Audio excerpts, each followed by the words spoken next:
So we left off kind of segueing into kind of the caseload and what you normally have been dealing with, and I wanted to focus on juveniles. What do you believe the root cause of the high number of juvenile offenders? What do you think that stems from, and what can the court system do to kind of reduce that, or kind of offer alternatives than just or even more, what sentencing can or jail, or people in the community do, like Sure, us, yeah. people that want to give time and help too? Yeah, definitely. What's your thoughts on that? I mean, you identify a very real and very serious problem that we're having, in particular here in Forsyth County. I mean, you look at the last year, even just 2020 in Forsyth County, a huge number of our violent crimes have been allegedly committed, and the ones that have been resolved have been committed by juveniles. Wow. Armed robberies, a lot of the crimes involving guns have been committed by juveniles. Right. It's become a very serious problem, and what do I think is causing it? It's not the same thing in every case. Right. It's not the same thing in every case. I think in some cases you really do have, unfortunately, parental neglect. In other cases, you have an almost perfect home life and a child that is essentially out of control, and parents that are just at their wits' end. They've done everything they possibly can, and the juvenile is just completely out of control, and the parents have done absolutely everything that they possibly can. So it's from one end of the spectrum to the other. Yeah, I mean, every case is different. Absolutely, every case is different.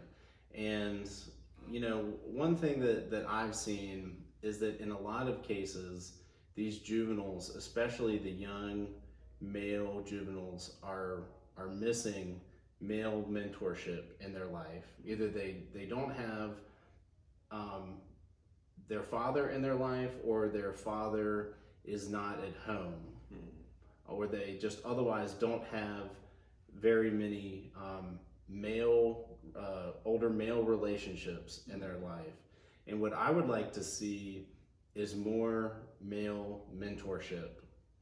And whether that is through the court system, or whether that is through the schools, or whether that is through churches, it could either come from the governmental side, through the court system, or through the civil side. I'd much rather it be through the civil side. Right. Right.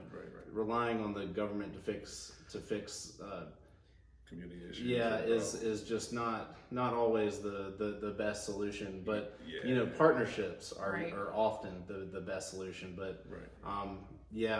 I think that's often a problem. And when you look at school, a lot of these juveniles are having problems in school.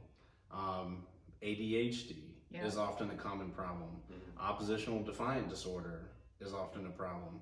Undiagnosed learning disabilities are often a problem, because when you're at school and you're not learning and you can't focus and you hate it, you're going to act out. Right. And then you're going to bond with other kids who are acting out. Yep. And all of that jumbles together and leads to things. Yep. And so it's complicated. All these issues about how do you end up committing criminal behavior, it's almost never one thing that leads to that. Yeah. I think right now too, with school not being in session, Oh, yes. it's causing probably more problems than we know about. My mom was a high school teacher for 34 some years, and I remember multiple times she would tell me, I can tell so-and-so does not have a parent at home, because it's obvious. I mean, they're with them hours on end a day, and she would sit with them after school. She would take some of them home. I mean, so not having those kind of role models there for some of these kids is, I'm sure, taking a really big toll on them right now. Definitely, yeah.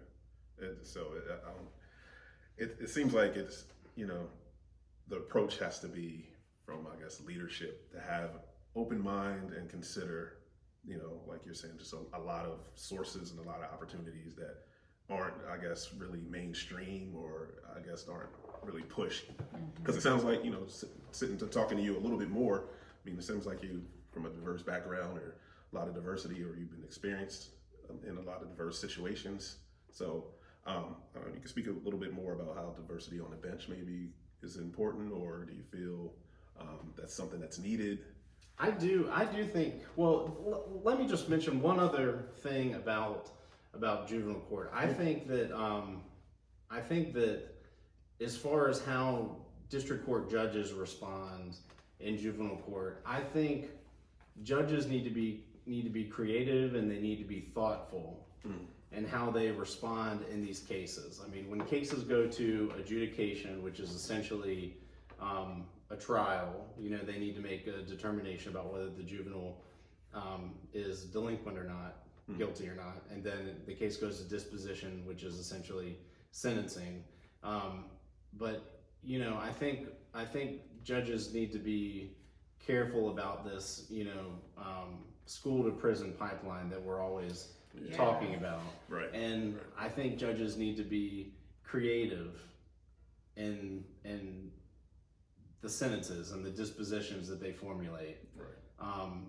And really think about, how can we fix this behavior? How can we improve this juvenile's life so that they don't end up in the adult system? Right. Yeah, exactly. Kind of stopping the problem in its tracks, instead of just, this is your punishment, learn from it, ha ha ha. Right.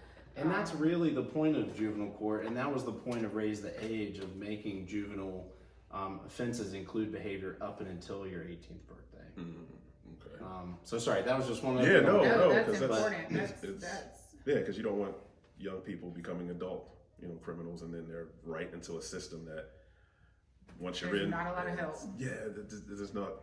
I don't know.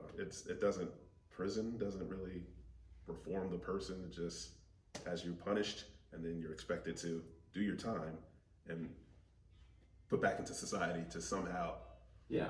Most of them are coming back. Most of them are coming right back into the communities, from whence they came. Yeah. And unless we're doing something to educate them or to teach them jobs. opportunity.